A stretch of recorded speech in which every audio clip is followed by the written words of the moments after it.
وقال تعالى في شان حبيبه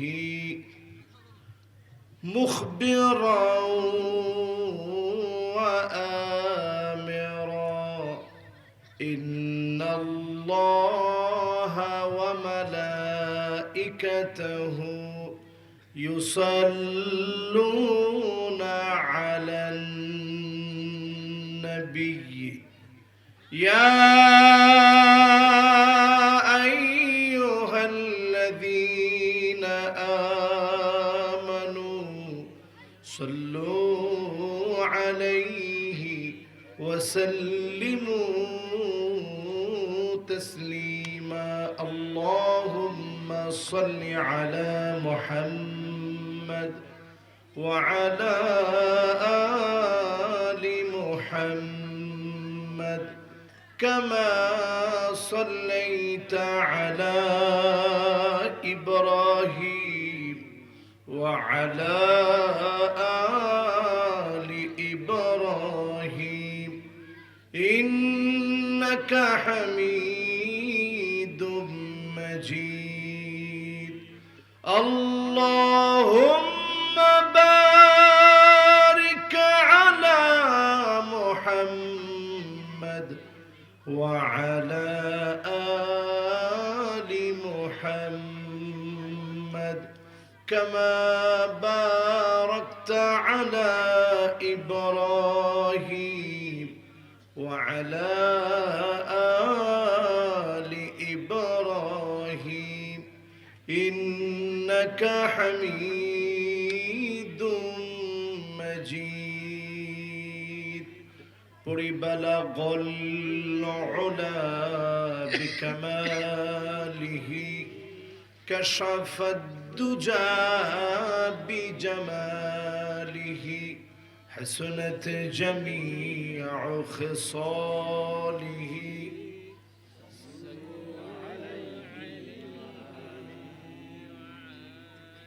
اگر نہ ہوتی یہ پھول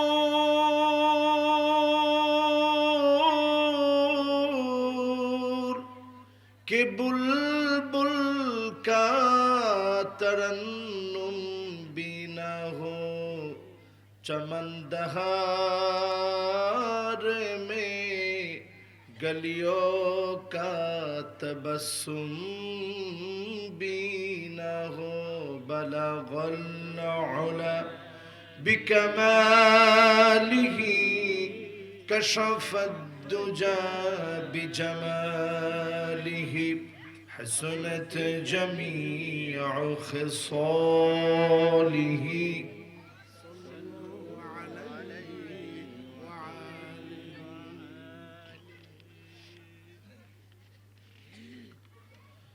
ঐতিহ্যবাহী ৫৪তম আজকের এই মোবারক ইটালি বিষ্ণুপুর সাচনদিঘি দারুস সুন্নাহ হাফিজিয়া কওমি মাদ্রাসা ও এতিমখানার আজকের এই ঐতিহ্যবাহী মাহফিলে অন্যান্য সব বারের চাইতে আপনারা কথা রেখেছেন। গত বছরে আমি এসেছিলাম, বলেছিলাম যে খুব বেশি রাত করে মাহফিল শুনলে তেমন একটা লাভ হয় না, কারণ রাতের একটা হক হচ্ছে মানুষ রাতে একটু ঘুমাবে। কথা রাখতে রাখতে তাও আপনারা অনেক রাত করিয়ে আমাকে দিছেন। এত রাতের বক্তা আসলে আমি না, আমি খুব অল্প সময় কথা বলি, স্বল্প সময়ে শেষ করতে চাই। এই মাহফিলে যারা আপনারা বসছেন, গভীর রজনীতে এই মাহফিল চলতো, সারা রাত ব্যাপী চলতো। অনেকেই বসে বসে ঝিমাইতেন, কথাবার্তা তেমন নিতে পারতেন না। আজকে ইনশাআল্লাহ আমরা কিছু কথা অন্তত বাড়িতে নিয়ে যাব। রাজি আছেন ইনশাআল্লাহ? আপনারা কি ঘুমে না জাগ্রত অবস্থায় আছেন? যারা জাগ্রত অবস্থায় আছেন, গভীর রাত এবার আমরা ইনশাআল্লাহ করব না। অল্প সময় স্বল্প কথায় মাহফিল আমরা শেষ করার চেষ্টা করব ইনশাআল্লাহ। এই মাহফিলে সম্মানিত প্রধান অতিথি জনাব আলহাজ অ্যাডভোকেট জুনাইদ আহমেদ পলক সাহেব, সম্মানিত মাননীয় মন্ত্রী, এখন আমরা ওনার জন্য দোয়া করছি। আল্লাহ রাব্বুল আলামিন ওনাকে যে দায়িত্বভার এখন ওনার উপর অর্পিত হয়েছে, জনগণের হক, জনগণের এই অধিকার আদায়ে আল্লাহ পাক যেন সচেষ্ট করেন, ইসলামের জন্য যেন কবুল মঞ্জুর করেন। পড়েন আমিন। এই মাহফিলের সম্মানিত সভাপতি হাদারাত জনাব আলহাজ আব্দুল আজিজ সাহেব, ওনার জন্য আমরা দোয়া করছি, আল্লাহ পাক ওনাকেও যেন কবুল আর মঞ্জুর করেন। পড়েন আমিন। ভূমিকা কথায় খুব লম্বা কথা আমি আজকে বলবো না, সংক্ষিপ্ত পরিসরে কথা বলতে চাই, যেহেতু অনেক রাত হয়ে গেছে। যতজন আজকের এই মাহফিলে আসছেন, বিশেষ করে উলামায়ে কেরাম,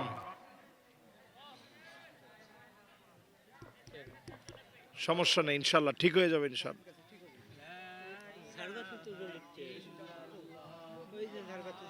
জিকির করেন লা ইলাহা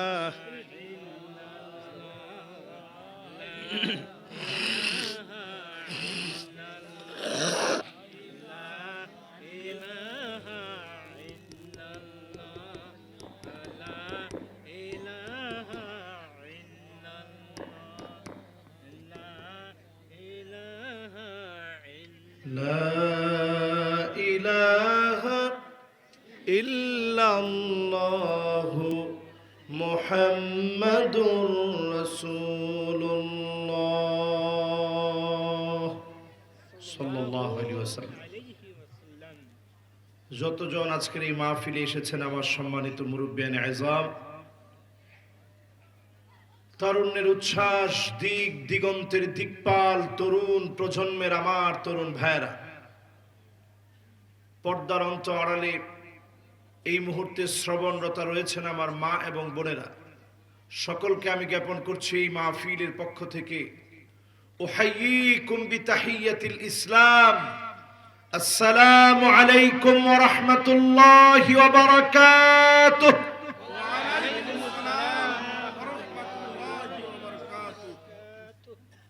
সবাই কেমন আছেন?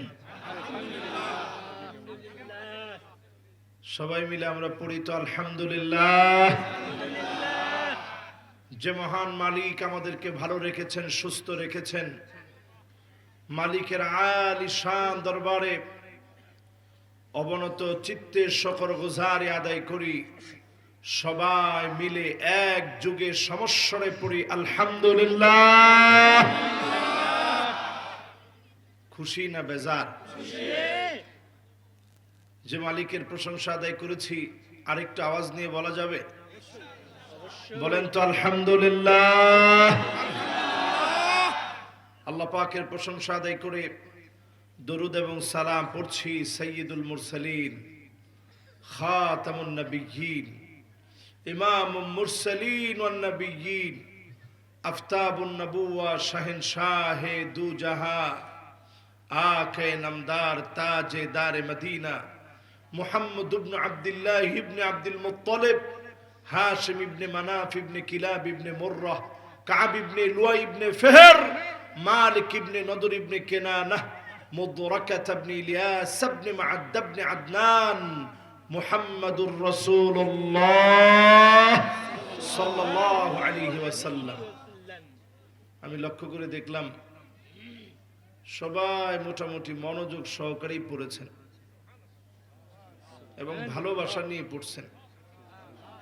আল্লাহ যেন আমাদের এই ভালোবাসাটাকে নাজাতের উসিলা বানায় দেয়। পড়ে না আমিন। যতজন এই মাহফিলে আমরা আসছি, দুইটা আয়াত আমি আপনাদের সামনে তেলাওয়াত করছি। কয়টা আয়াত?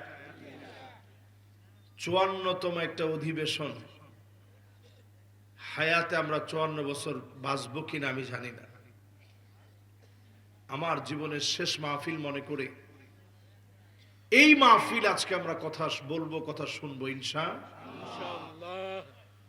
ওয়া আম্মা মান খাফা মাকাম রাব্বিহি ওয়া নাহান النفس عن الهوى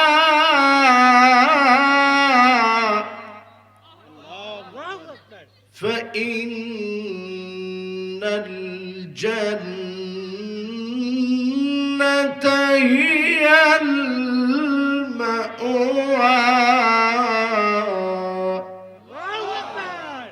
কার কথা বলেন তো দেখি? আল্লাহর নামটা আরেকটু আস্তে নেন। সুযোগ পেয়ে গেছে তো সবাই। আমাদের দেশে আমাদের সিলেবাসে আল্লাহ শব্দের প্রতিশব্দ লিখছে ভগবান।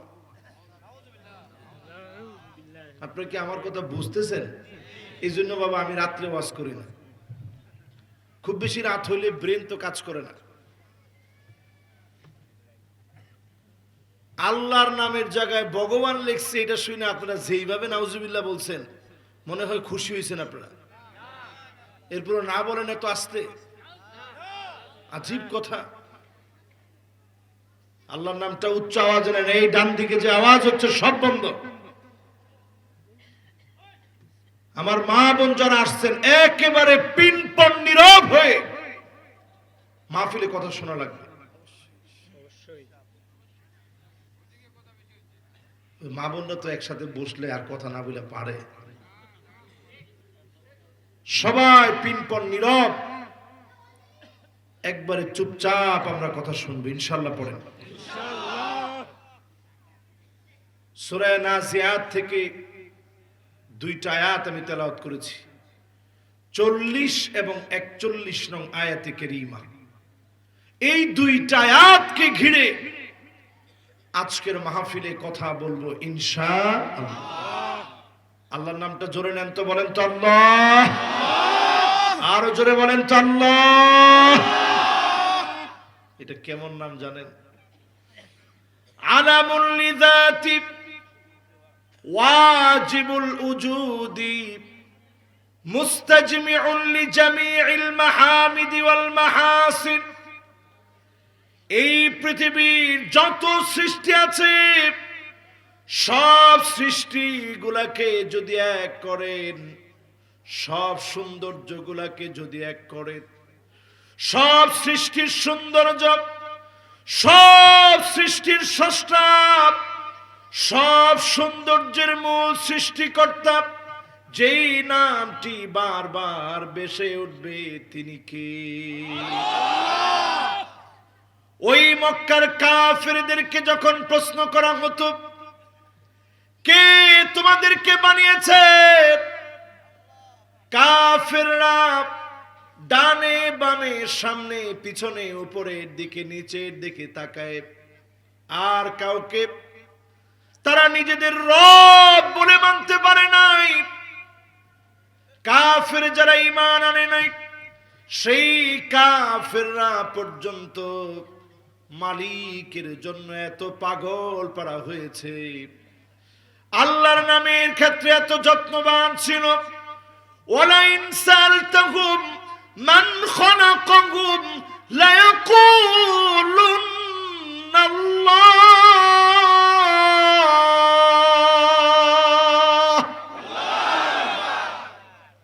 আজকে আমরা মুসলমানরা আল্লাহর নামটা নিতে কৃপণতা করি। আল্লাহ নামের প্রতিশব্দ লিখি আল্লাহ, নামের প্রতিশব্দ লিখি ভগবান। আরে মুসলমান, কাফেররা কোনদিন এই কথা বলে নাই নিজেরা নিজেদেরকে বানিয়েছে। আমাদের দেশে গুটি কয়েক নাস্তিক যেই কথা বলে, কোন কাফের এমন কথা বলে নাই। কাফেররা অকপটে স্বীকার করেছে যিনি সৃষ্টি করেছেন তিনি কে? জুবাইর বিন মুতাইম নামক একজন সাহাবী। বলেন কি নাম? সবাই কন্দ দেখি কি নাম? জুবাইর বিন মুতাইম। বলেন কি নাম? মাশাআল্লাহ, তো সুন্দর একটা নামও মুখস্থ করে ফেলছেন। তখনও তিনি কালেমা পড়েন নাই, মুসলমান হন নাই। আল্লাহ নবীর পাশ দিয়ে যাচ্ছে, নবীজি সেই সময়ে কোরআনুল কারীমের একটা আয়াত তেলাওয়াত করতেছিলেন। আম খুলিকু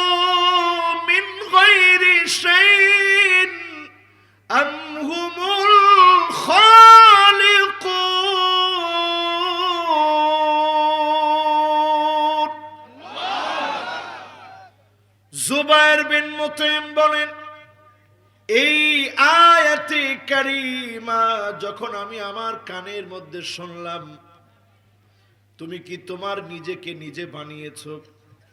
আমি আমার হাতের দিকে তাকাইলাম, চোখের দিকে তাকাইলাম, অঙ্গ প্রত্যঙ্গ গুলোর দিকে তাকালাম, আমার কাছে এই কথা স্পষ্ট হয়ে গেছে, কোনটাই আমি বানাইতে পারি না, যিনি বানিয়েছেন তিনি কে? এই যে নখগুলা কেটে কেটে ফেলে দেন, এই নখকে আপনি বানাইতে পারবেন? বানাইছেন কে? মাঝে মাঝে দেখবেন একটু আঘাত লাগলে একটা নখ মরে যায়, নখটা আসতে মরে যায়, এরপরে আবার ওই নখের উপরে আল্লাহ তাআলা নতুন একটা নখকে আল্লাহ গজিয়ে দেন। এই যে চুল আপনি কেটে কেটে কেটে কেটে ছোট করেন, এই চুলটারে যিনি বড় বানান তিনি কে? কিন্তু আল্লাহ পাক যদি চোখের সামনের পাপড়ি গুলোকে যদি বড় বড় বানায় দিতেন, কেমন করে আপনি দেখতেন? ধুলো বালু থেকে বাঁচানোর জন্য যতটুকুন দরকার যিনি দিয়েছেন তিনি কে? এই যে আমার সামনে দেখেন ক্যামেরাগুলো আছে, এগুলোর ভিতরে একটা শাটার আছে, ফোকাস দেওয়ার জন্য দেখবেন এটা অন অফ করার সময় শাটারটা খুলে। এই চোখের ভিতরে আল্লাহ তাআলা শাটার দিয়ে রাখছেন, সারা দিন আপনি এক নজরে তাকায় থাকতে পারবেন না, একটু পরে পরেই পলক দিতে হবে। সুবহানাল্লাহ, জোরে বলেন আল্লাহু আকবার। এই জন্য মালিকের সৃষ্টি নিয়ে যখনই ভাবেন, মালিকের সৃষ্টি নিয়ে যখনই ভাববেন, জুবায়ের বিন মুতঈম বলেন, কাদা কলবি ইয়াতিরু লিল ইসলাম। আমি জুবায়ের বিন মুতঈম আল্লাহ নবীর সামনে দিয়ে যাচ্ছি, নবীজি শুধু একটা আয়াত তেলাওয়াত করলেন, আম খুলিকু মিন গায়রি শাইইন আম হুমুল খালিকুন।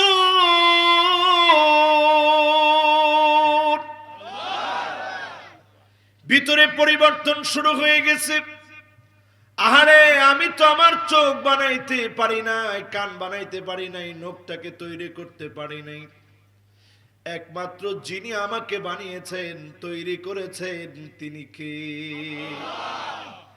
জুবায়ের বিন মুতঈম বলেন, আমার কাছে মনে হচ্ছিল কোরআনের একটা আয়াত শুনে মনে হচ্ছিল বিশাল আকাশের ভিতরে ছোট একটা পাখি হয়ে উড়ে বেড়াচ্ছে।